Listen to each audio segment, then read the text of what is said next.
to seaside destinations, one place exerts an irresistible attraction for us Brits more than anywhere else on the planet.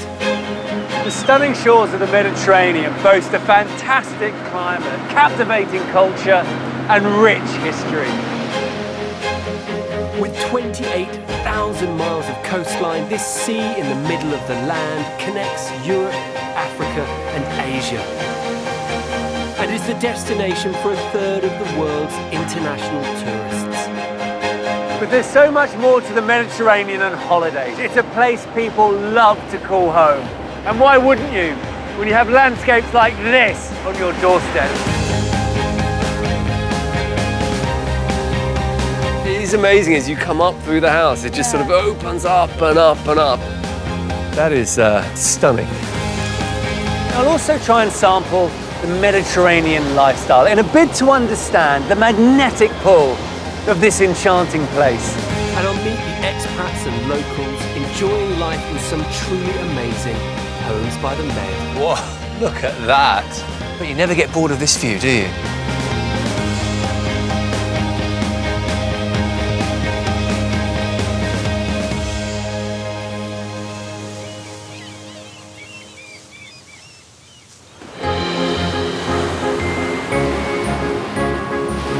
This week, I'm in Spain, exploring the ultra-cool island of Ibiza, where modern hillside homes hit astonishing new heights. I love the fact you've got the mountains, the hills, the islands out there.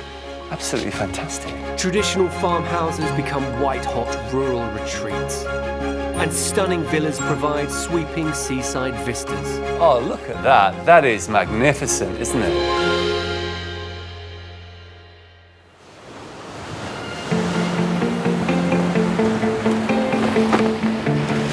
This island hotspot is a beacon for pleasure seekers from across the globe, with its thriving club scene and worldwide reputation as the best place to dance. You'd be forgiven for thinking that Ibiza is simply a party island full of raucous revelers and hedonistic holiday makers, but I'm here to try and find an often overlooked, more tranquil side of the island. This is a place where people from all over the world come to follow their passions, like music, food, and even yoga, set against a backdrop of stunning natural beauty. And whether you're here to relax or rave, Ibiza is certainly an idyllic place to escape to. At 221 square miles, Ibiza is the third largest of the Balearic Islands and lies midway between Spain's east coast and Mallorca. My first port of call is Santa Eulalia on the island's southeastern coast, renowned as its cultural and gastronomic capital. Bringing me ashore is the kind of luxury cruiser favoured by the island's superstar DJs. Towns like Santa Eulalia here might be big, bold and a little bit brash. But explore a little further and a little deeper into Ibiza and you will find some truly surprising architectural delights.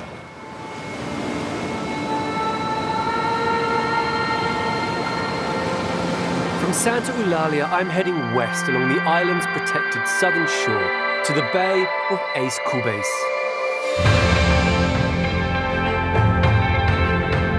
Taking its inspiration from an inventive combination of the Ibizan landscape and James Bond movies, the first house I'm visiting is like nothing else I've seen before.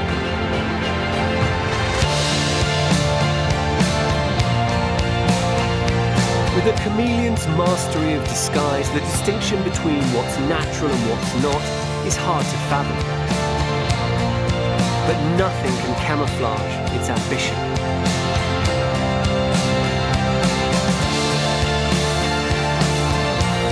Cascading in 3 stories down the hillside like the Hanging Gardens of Babylon, this is Ibiza's most distinctive modern home.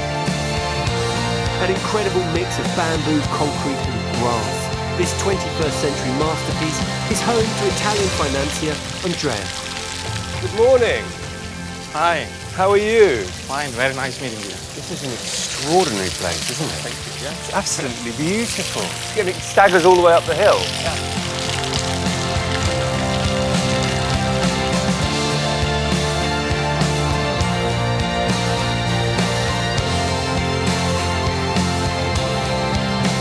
That is a really spectacular view. I love the fact you've got kind of the little bays, the sea in the sort of middle distance, and then the mountains, the hills, the islands out there. Absolutely fantastic. You like it? Yeah. Is that what really attracted you to this location in the first place? Not only that one, many things. That's one of the most, probably. Ibiza is New York on the Mediterranean Sea. If you can put together the way of thinking, living, the freedom you enjoy in New York, and the Mediterranean Sea is a very good mix. It's fantastic. It's amazing. So it's a sort of cosmopolitan, international sort very of... good infrastructure, very good restaurant, people, very good energy. It's fantastic. And then these views, and the sea and the beauty, the natural beauty. Yeah. Working with an architect friend he's known since childhood, Andrea, who lives in Bologna, has cleverly worked this extravagant holiday home organically into the landscape. At its peak, a panoramic terraced belvedere, while merging into the hillside below are two more floors made from rough carved concrete, containing the main living quarters and 6 guest bedrooms. I mean, it's really quite a striking piece of architecture. Yeah. When you first saw the designs, what did you think? The project, it's a bit unconventional, okay? But I think it's well shaped in the landscape, in the earth.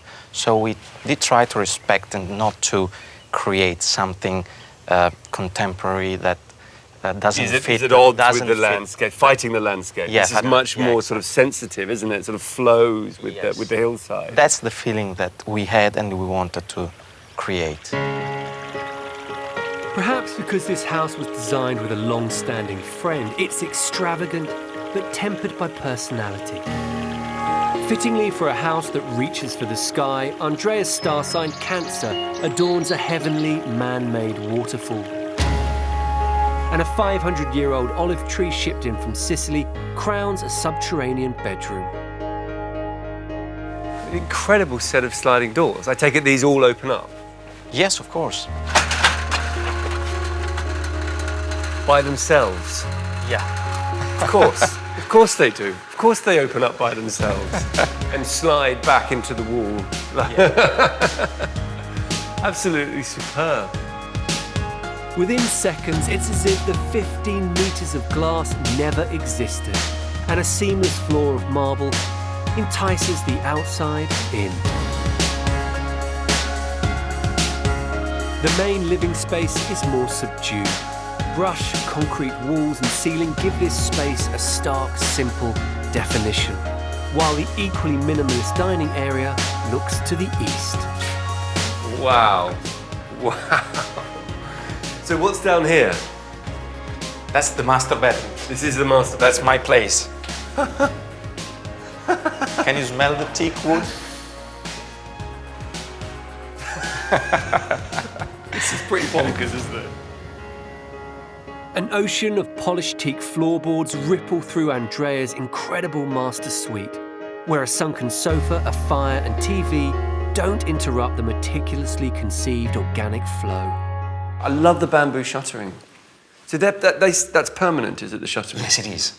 It's beautiful. So you just get this lovely kind of broken view, not too much sunlight, not too much heat. Yes, the light is filtered by the bamboo. Lovely shadows. Yeah, yeah, it's very relaxing, isn't it? Oh, it's beautiful. The quality of light is fantastic. Really. And you've got a round bed. This is nice. I like this. Sort of like a kind of modern four-poster. It's kind of, you know, those old-fashioned four-poster beds with the curtains. That's brilliant.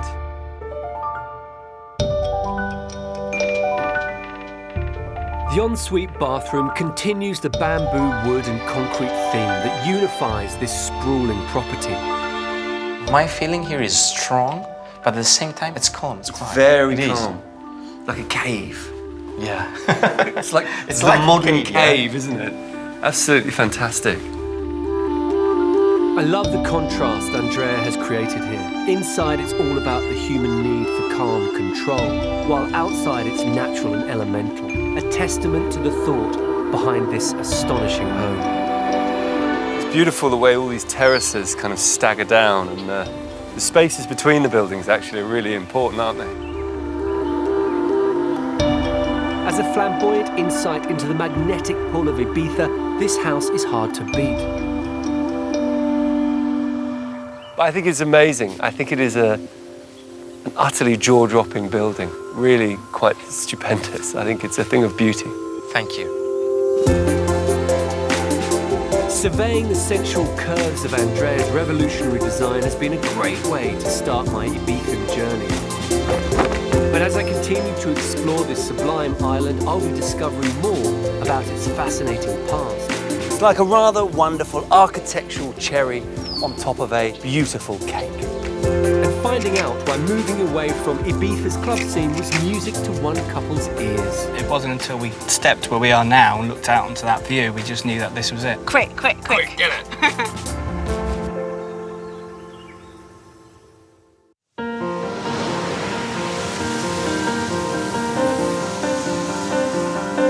I'm on the sun-kissed island of Ibiza, getting a feel for why it's such a magnet for people looking for spectacular seaside homes. So far, I've visited an incredible modern mansion inspired by nature to blend into its stunning coastal surroundings.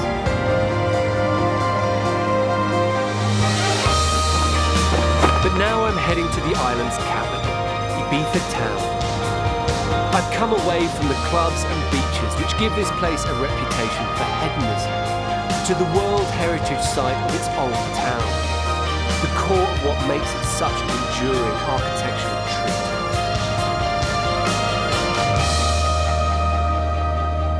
The town is divided into two parts. On this side, you have Dolt Via, which is the upper town. It's the old part, crowned by that beautiful cathedral. And then on this side, you have the more modern part, which is not called the lower town, as you might expect. It's called Exemple, which means the extension. And they're divided by this vast, monumentally scaled rampart.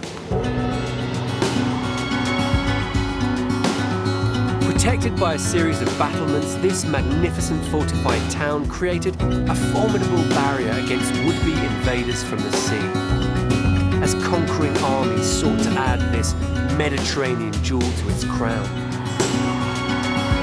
Walking around Ibiza Old Town is like taking a stroll through a three-dimensional history book. The streets and buildings tell of the development of the island. First under the Carthaginians, then the Romans, mainland Spain, the Moors, the Reconquista in the 13th century, and then more recently, the modern world and mass tourism.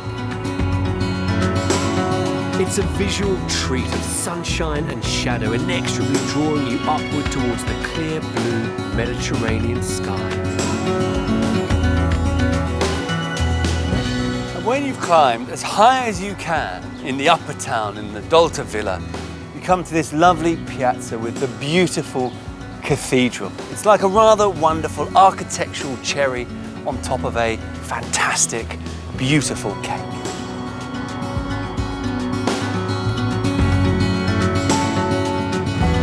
There's certainly something divine about this island, and whether it's through architecture or dance, Ibiza is a place where it's easy to feel on top of the world.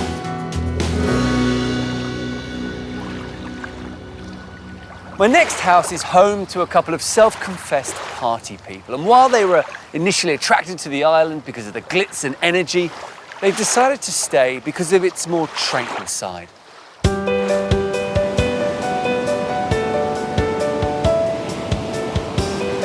From Ibiza town, I'm heading northeast to San Carlos. Fringed with fragrant pine woods sloping gently down to the shimmering sea, this is the epitome of Spanish rural bliss. And among those who found their own slice of paradise here are gourmet cook Tess Prince and Dan, her music journalist husband.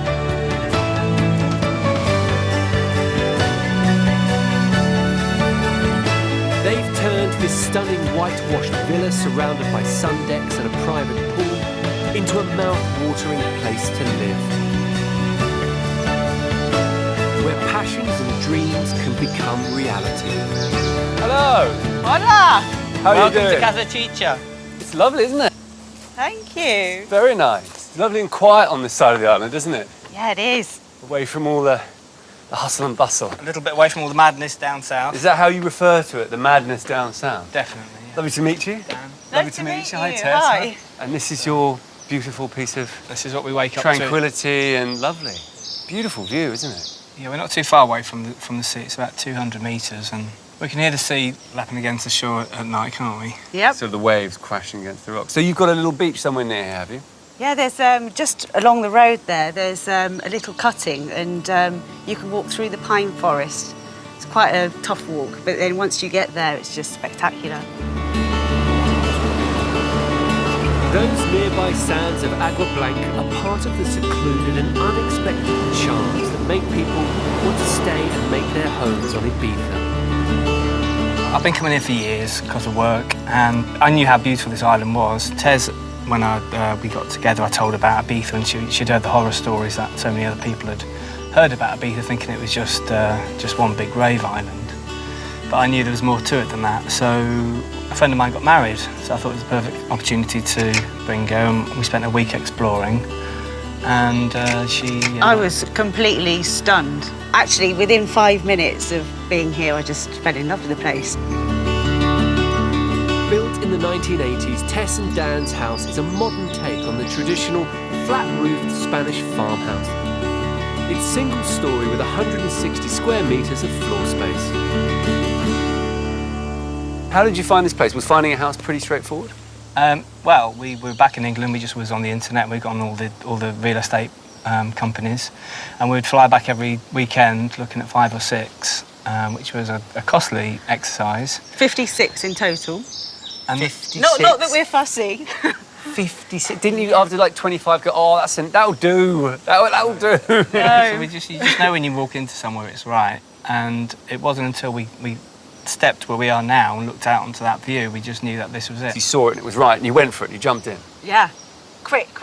Get it. Well, should we look inside? Come on.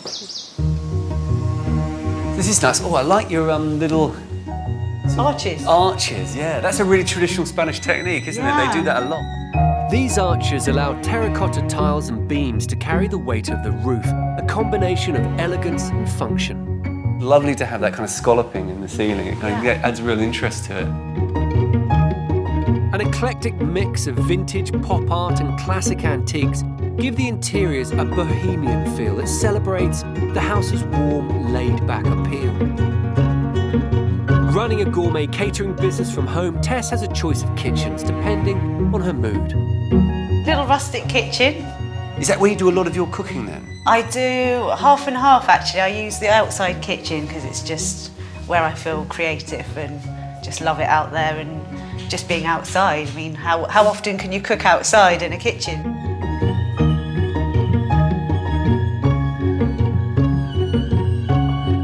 The relaxing mood continues with 2 elegantly appointed guest bedrooms. And there's no doubting which is the most desirable. Our friends and family generally fight over this because when you're lying here There, Looking out to sea, From on the there, bed, tea in bed. little islands. you've got the island just there. Yeah. Nicely located. Next door, a bold wall of Ibizan sandstone gives Tess and Dan's master suite a rustic coziness, while a set of timber French doors open out onto the beautiful bay beyond. So it's an easy stumble from bed to hammock. Yeah. That's been well. 5 paces. That's been well considered. With stunning views over a fertile part of Ibiza, that with its quality seasonal products and expert artisan producers is gaining a reputation as a foodie heaven, this house has all the right ingredients.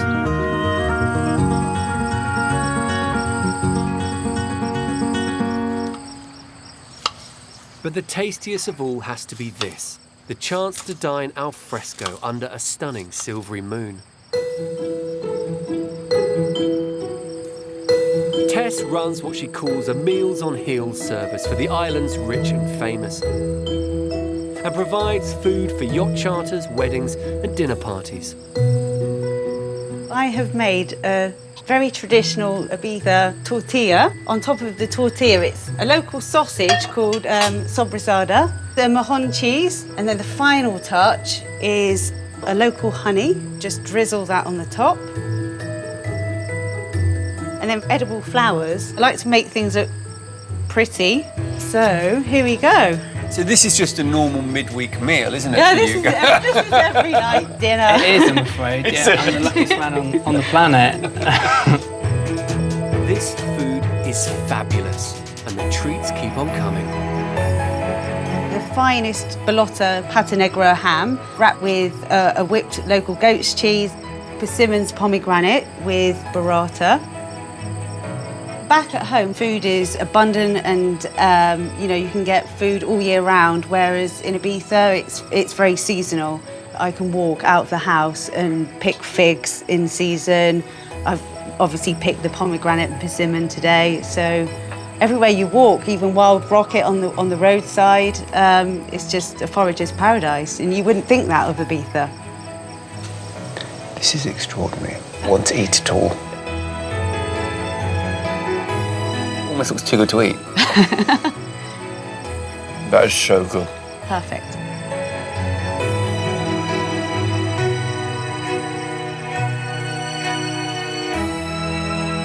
But when you came here, I mean, was moving to Ibiza, I mean, clearly for you, Dan, music, that kind of makes sense. I understand that. You work in music, there's music here. But cuisine, I mean, that seems a little less of an obvious connection. The government here in Ibiza, they realise that the clubbers are here, they've got their market.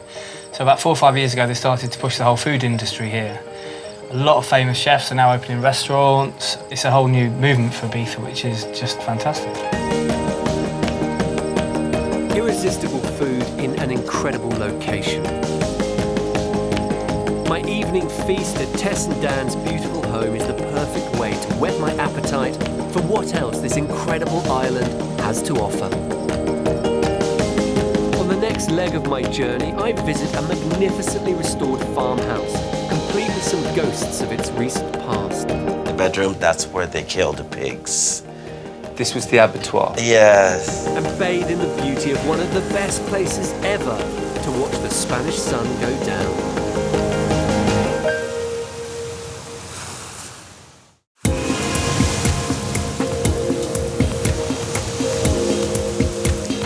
I'm on the Spanish island of Ibiza, seeking out some of its best coastal locations in the hunt for stunning seaside homes.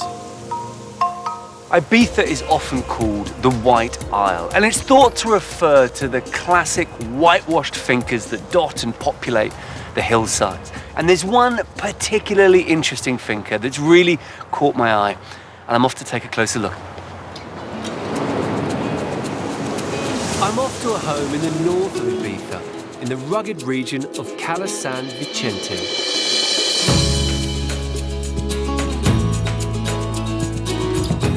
And it's a measure of the island's worldwide pull that, having already met an Italian and a couple of Brits, the next home has owners from across the Atlantic. Tucked away in a rural, secluded spot, it's a classic Ibizan farmhouse. A restored gem that fuses a fascinating history with thoroughly modern chic. It's the full-time home of American couple designer Pietro Cuevas and psychologist David Swain. Hello, Hi. I found you. Yes, you did. How are you? You really are down the end of a very secluded little remote track, aren't you? Well, we call this the Witness Protection Program. Because no one's going to find you. Are you hiding? Not really. You shouldn't have invited me if you are, because that's a really bad idea. But it's incredible, isn't it? I mean, it's just beautiful, Not a peaceful, sound. isn't it? Not a sound. Yeah, the sounds are everything. Is that really what attracted you here? For me, yes, absolutely. For me, it's more that it really allows you the space to think and really work on your own stuff without any kind of disruption. And the sleep is narcotic. You just So- deep, sort of wonderful sleep. I can imagine, actually. Yeah.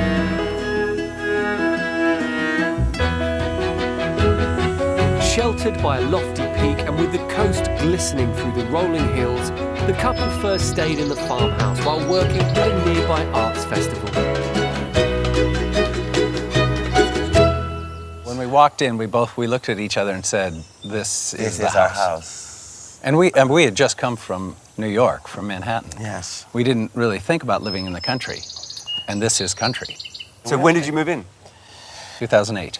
2008. And what have you had to do to it, David? What have you changed? Actually, because it's a 500-year-old house, there's not a lot we can change because it has a footprint that you can't go outside of. So I take it you've just sort of had to work with what was here, but add your own personality, your own flair. Because I mean, there's a design eye at work in this lovely sort of. It's his eye. It's Yes, his eye. well, that's what I do. But it's fairly recent that I'm starting to doing this, and I do credit this house to giving me the opportunity to really work on those things. So interior design is a passion. Yes. This used to be the tractor shed. It's not the tractor shed anymore. No. It looks like the party shed. It is a chill out. It is a chill out area, and the outdoor dining in the shade. I love these chairs, these wicker chairs are fantastic, but then mixed with this kind of leopard skin print, kind of slightly faded grandeur chair. We are in Ibiza after all. It's really nice. The disco element is important. Yeah, it's still there, still there. Little disco, Yeah. shabby chic. It has to be in there because it's Ibiza. An ancient home in an ancient landscape. Pietro and David's finca, which housed farmers and their animals, is probably the oldest in this valley. And they've worked hard to keep its integrity intact. So this is the kitchen. What a beautiful room. I love these lamps and the dark wood. Really nice. And Thank you very much. It's an agricultural building, but the finca also needed to be somewhere where its original inhabitants could feel safe. The old houses of Ibiza are all slightly defensive because who were you going to call? The police. So you were here alone. And if there was any danger, it would usually come from the sea. In the form of pirates. In the form of pirates. So corsairs and raiders from North that's Africa. right. From everywhere. So they were close to the ocean, but not too close for them to make it easier. The windows were small to make it difficult for them to come in. It was all a system of how to maintain what you already had safe. There's a beautiful quality of light and a coolness in here, isn't there? There really is. These houses were all positioned on the hill so that when the front door is open and when the main door here is open, the wind comes through. So it keeps it cross-ventilation. cool in the summer, and the walls are about 1.5 meters thick. Whoa. So in the wintertime, it holds in whatever heat's inside. They're also south-facing, and the temperature stays constant year-round as long as you don't open the doors. There's so much ingenuity, isn't there, in these really traditional old buildings? Well, they lived here. This was their life. They lived and worked here, so it had to work. Sometimes that work was brutal, and there's plenty of ghosts still lurking within these walls. The bedroom, that's where they kill the pigs. This was the abattoir, Yes. which is now a bedroom. Yes, it's the master bedroom. Do you sleep well? Yes. Are your dreams filled with squeals and... No, but I No? still see the hook on the roof. You can see the Oh, okay. Thankfully, that gory past is long gone, replaced by delightful interior design, where simple contemporary pieces elegantly counterbalance the raw functionality of a finca. Well, I think it's beautiful. I think that the fact you've left the building so kind of complete and you've just sort of dropped in these lovely objects and furniture and you know, bits and pieces, it's wonderfully mannered. I have to say, Pietro really has a sense about listening to the house, really listening to it and kind of being able to speak to it without getting in the way. So I always call him the house whisperer because when we came in, we had friends who said, oh, let's pave over these walls so they're nice and straight. And he said, absolutely not. This is the character of the house. Absolutely. You don't want to get rid of it. And among the rustic beauty that ties this farmhouse to its past are these weather-beaten doors of aged Sabine pine and iron that have welcomed countless generations to this enchanting outdoor space. What a lovely spot to have lunch. Yeah, it's Wonderful, isn't it? It's it's an extraordinary house, isn't it? Because it's one of those things when you have a building of this age, that they sort of shape you as much as you shape them. Absolutely, and that's the great gift. It is a symbiotic relationship. You start thinking, I'm going to do exactly as I want, but you end up doing exactly as you should. I think there's no hurrying. That's the thing. You can't rush it. It comes. It is a fantastic place, isn't it, just to sort of unwind. I'm surprised you get anything done. I mean, you've just knocked up some food here. I'd just be sitting in a chair. When we first came here, one of the things I said to Petra, I said, what I really am looking forward to is having our friends here for long, boozy lunches, because we're in Spain and then there's a great siesta afterwards. And so for me, that was a prerequisite. Well, in terms of custodians, I think you guys are the perfect pair to keep this building relevant and lively and full of laughter, and it feels like a very welcoming, warm place, and it's wonderful. Well, thank you. Come back. Let's have some more. I might take you up on that, so just be sure. We'll be here.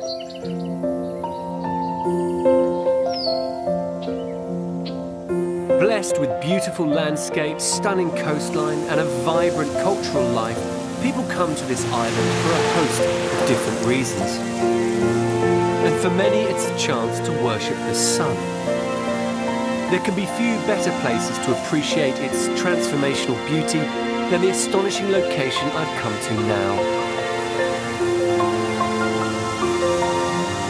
Ibiza's well known for music, but it also attracts world-class artists because the island's sophistication can't overshadow the elemental forces that play here. On the island's west coast is the mysterious time and space. Created in 2014 by Australian sculptor Andrew Rogers, it's a place to come and contemplate. This monumental work is Ibiza's answer to Stonehenge. It consists of 13 huge rock pillars. The tallest one in the middle is topped with gold paint to reflect the sun's rays each and every day. Now, quite as to the quality and depth of artistic thought behind it, I don't really know, but it is a very nice place to watch the sunset.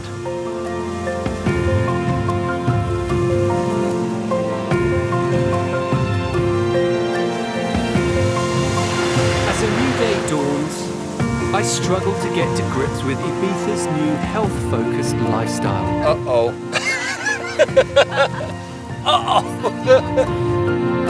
And I visit the modern villa inspired by ocean liners that comes with a titanic view.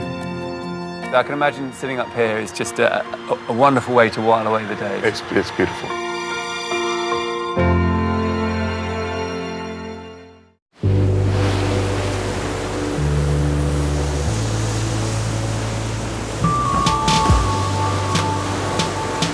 I'm on the last leg of my Ibizan journey, taking in the cream of the island's coastal homes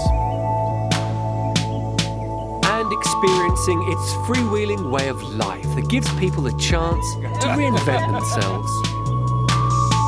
That is so good. Perfect. I'm heading to Cala Nova, northeast of Ibiza town, home to some of the island's best beaches. It has a laid-back vibe that helped the next two people I'm meeting to reimagine their lives.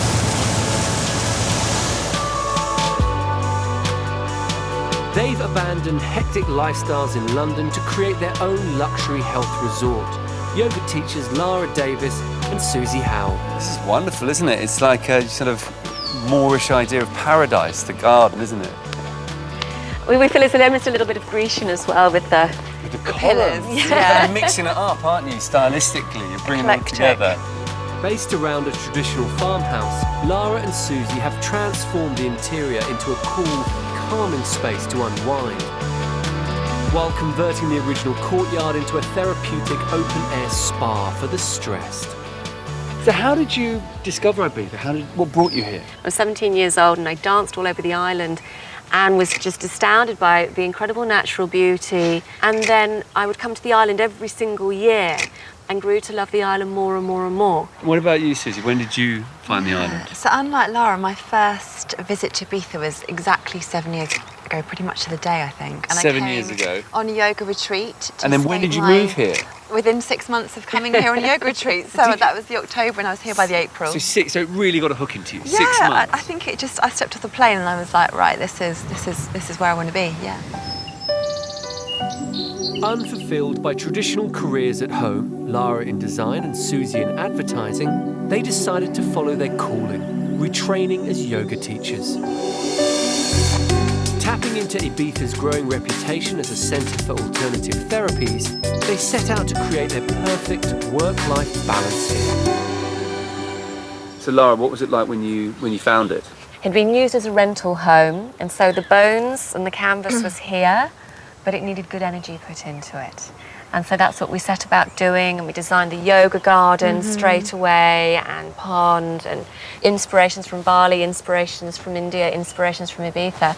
So lifestyle, I mean, that's got to be the point, isn't it? To come and live in a place like this, is to get that balance between work and lifestyle. Do you feel that that's something you're constantly kind of refining?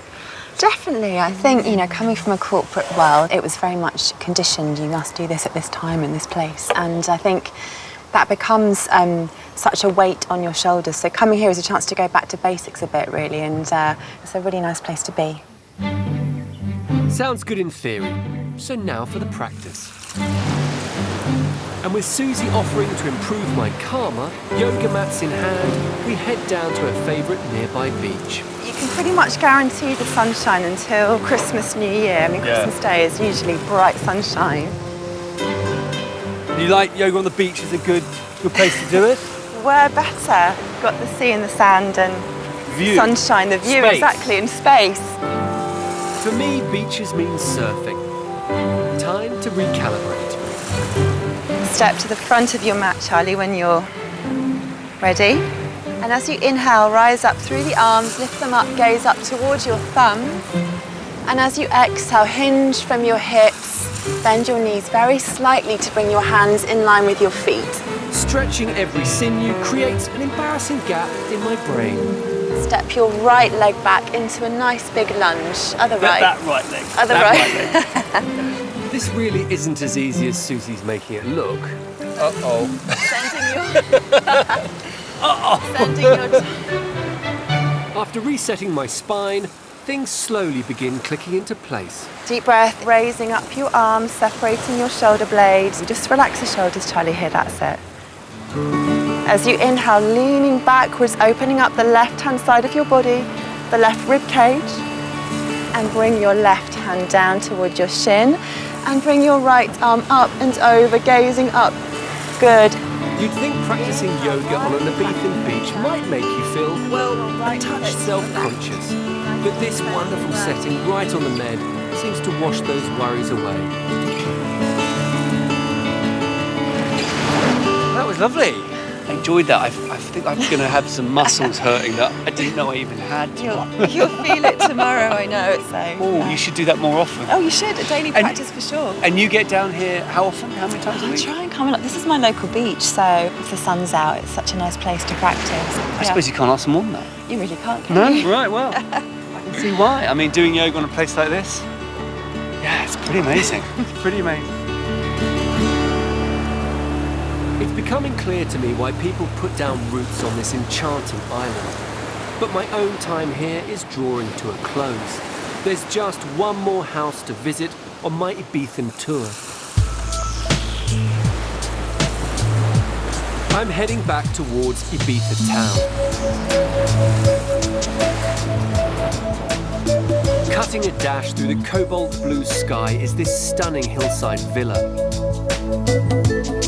Combining classic maritime elegance with razor-sharp modernism.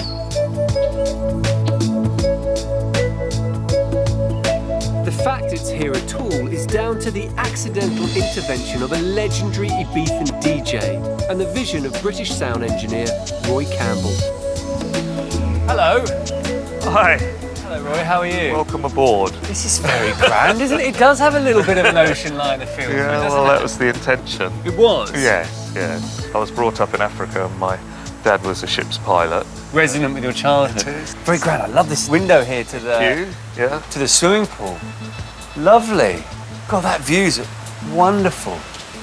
To have this kind of big flat area up here is quite fantastic, isn't it? It's good for entertaining, no stairs, and serve drinks easily. Is that because a few drinks in, the stairs become a hazard? Yes, it's better if things are on a single level, and yeah, and it's just nice to be involved in everything all the time. I can imagine in summer when the island is sort of busy and hectic and full on and energised, but up here is like a little bit of calm paradise. It's remarkably quiet actually, and just occasionally you hear the sound if they're playing at the DJ festival.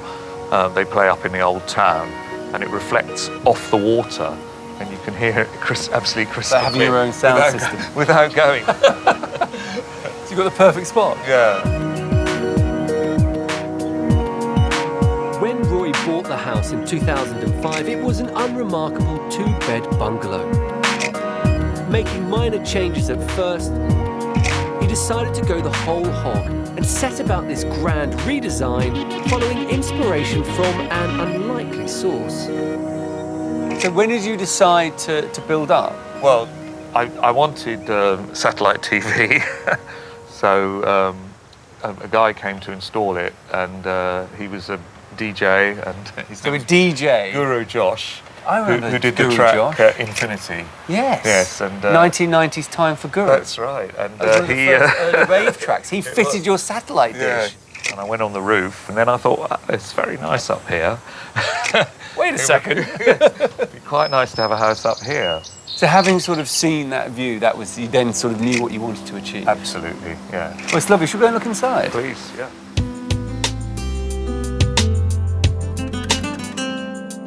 A recurring sequence of sliding windows draws extravagant quantities of light into an interior of quiet sophistication,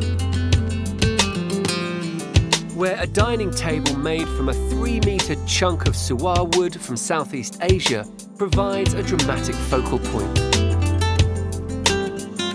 Oh, nice. This is really interesting because it was a bungalow, but you've obviously massively changed the layout with the whole floor above. But Yeah. what have you done down here? Well, they sort of extended it. This part of the sitting room didn't exist before, so that's gone out, and then the terrace has also gone out, and then this was an open patio just From this where line the here. fireplace is. The kitchen was in a small room out the back, so we brought that forward. So my idea was all the entertaining space would be on one level. But it's Roy's decision to strengthen the villa's foundations and add an extra floor which has lifted this house out of obscurity. Accessed by a locally made steel and mahogany spiral staircase, it spins you to another level. The wood was already on the island for about 20 years, and the guy knew about it, and he said, I know what you need. I've got this piece of wood for you. This is beautiful up here, isn't it? To come from that quite enclosed space downstairs up onto this super light, open, sort of bathed in view, aren't you, everywhere you look? Yes, I think we sort of economised on functionality. Maximised on view and style. Yeah. Elegantly designed with just a lounge and master bedroom suite, this serene, newly created upper floor acts as a luxury antechamber to the panoramic views outside. Best savoured from a teak daybed, specially imported from Bali. Brilliant. And then to have this massive terrace here is wonderful. Oh, look at that. That is magnificent, isn't it?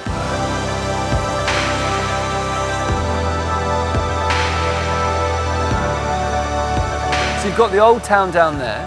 Yeah, and then the low part is Denbossa Beach, where Bora Bora and Space Club are. And then the high part actually shields the salt flats are behind there, which has been going since, I don't know, 500 BC or something. So it's been inhabited for a long time, hasn't it? Yeah, I think civilization-wise, I think it was about 650 or something BC. So it's very early. Pretty And lots pretty of amazing. different cultural influences. You know.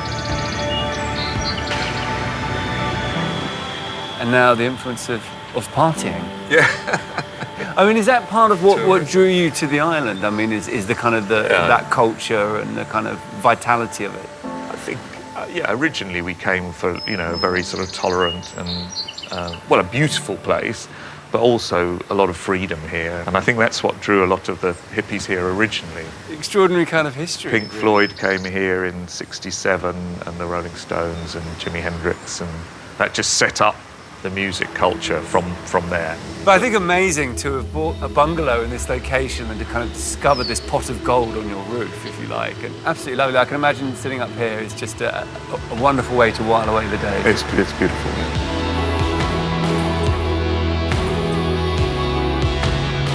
Ending my trip at Roy's stylish villa has brought me back to the heart of what makes this island so special. Its ability to adapt. To take the best of all the rich cultural influences on offer, make them uniquely Ibizan, yet with worldwide appeal.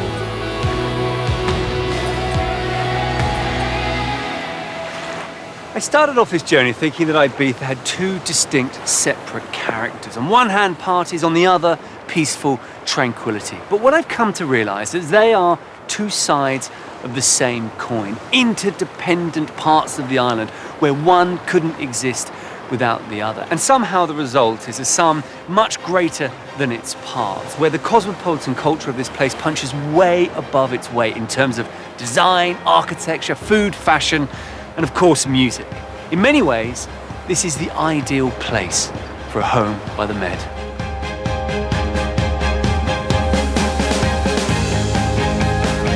Next time I'm in captivating Croatia, where pristine palaces cascade from the cliff tops.